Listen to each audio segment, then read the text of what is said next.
All right, guys, we are going to be reacting to Spanish honesty versus American smiles.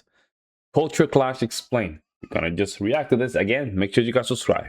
Jump in. Spanish honesty versus American smiles. Culture clash explained. Hey there, how are you today? ¿Qué esposa? One of these people is considered friendly, the other honest. But which is which, and why do we judge them so differently? Today, we're diving deep into a cultural curiosity that confuses, annoys, and fascinates people on both sides of the Atlantic. Why Americans smile and Spaniards don't, and why neither side sees themselves as wrong. Hey, quick disclaimer before we jump in. I'm not a sociologist or a cultural expert. I'm just someone who has lived in Spain for nearly 20 years and in the United States for 40, and I've noticed some fascinating differences along the way. This video isn't intended to judge or stereotype anyone, just to explore how culture shapes the way we communicate and connect. Every country is full of nuance, of course, and not everyone behaves the same way, that's for sure. So if I missed something, or if you've had a totally different experience, I'd love to hear about it down in the comment section. Alright, with that said, let's dive into one of the most surprising and sometimes awkward culture clashes between Americans and Spaniards.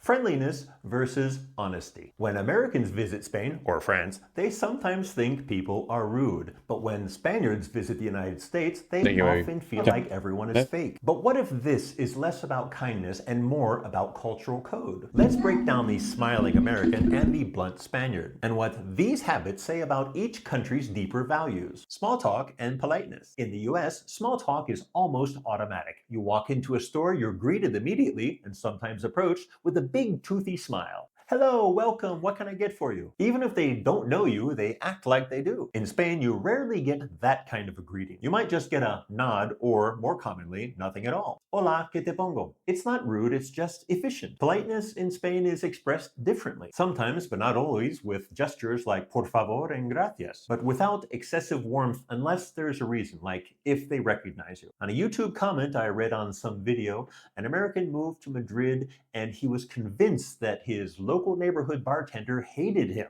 And so one day he approached him and he asked, have I done something wrong? And the bartender just looked at him and said, no, why? And that's when he realized it was just... Yeah, that's very similar. Yeah, that, I mean, probably because I'm Puerto Rican, I'm not surprised by stuff like this.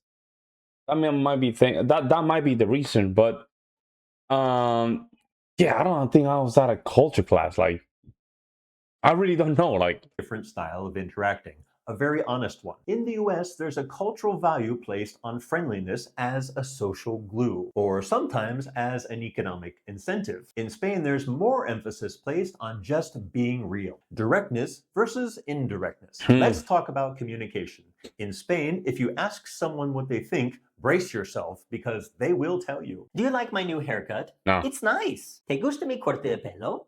Pues no mucho, la verdad. Te hacía más guapa antes. In the US, you would almost never mention weight gain to a coworker or maybe not even to a family member. It's generally considered rude or crossing the line. Whereas in Spain, I've heard people saying one to another, my goodness, you have gained some weight, or wow, your hair is really 100%. I met a couple of Spaniards in Milwaukee back when I was doing my master's degree, and you know, very straightforward individuals, and they like to talk about politics too. So that's for sure. Gray. Brutal honesty. It's not meant to hurt, just to be helpful or, well, real. Meanwhile, Americans use something called the compliment sandwich, which is praise, critique, and praise again. It's softer, more emotionally careful. I have, in fact, taught the art of indirect speech to Spaniards. And it's true, we soften everything so as not to... It's always go with that cherry on top, always. Offend anyone. Always. Or make them feel uncomfortable. Spaniards tend to use the direct approach, which can be quite efficient and, of course, to the point, leaving no doubt to their intentions. I actually like it this way. I'm a big boy. I can take the brutal truth.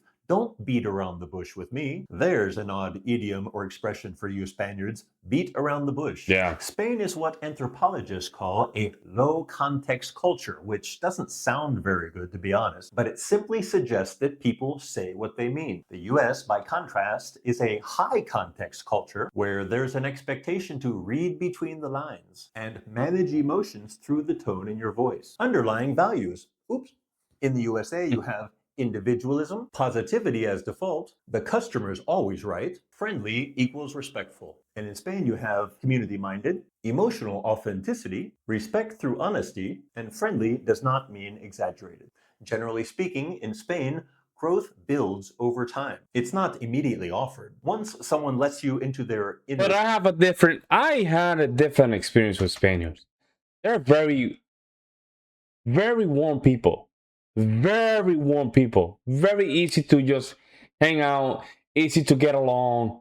That is strange. circle, Very they're strange. loyal, but they won't pretend before that. I've noticed this for myself here in Spain. In the US, on the other hand, the emphasis is on inclusion, comfort, and making people feel good, even if the relationship is superficial. Culture shock and misinterpretation. So what happens when cultures mix? Misunderstandings and awkward ones. An American in Spain. People don't smile here. It felt cold at first, but I get it. They just don't waste their energy pretending. A Spaniard in the US. I couldn't tell if people actually liked me. They would say, hey, let's hang out, and then nothing. In Spain, if someone says it, they mean it. And that's authenticity. Yeah, that's I good. heard once about an American woman who got upset because her Spanish boss critiqued her about her presentation in front of the team. To him, it was normal, but to her, it was humiliating. Afterwards, it took a group team lunch and lots of wine to clear things up. We United Statesans, and that's a word that doesn't exist, by the way,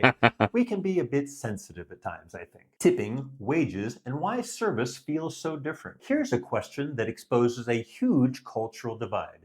Did you tip your waiter? And if so, how much? In the US, tipping isn't just optional, it's basically part of the server's paycheck. The federal minimum wage for tipped workers can be as low as $2.13 per hour. So tips aren't a bonus, they are essential for survival. Hi there, my name's Sarah.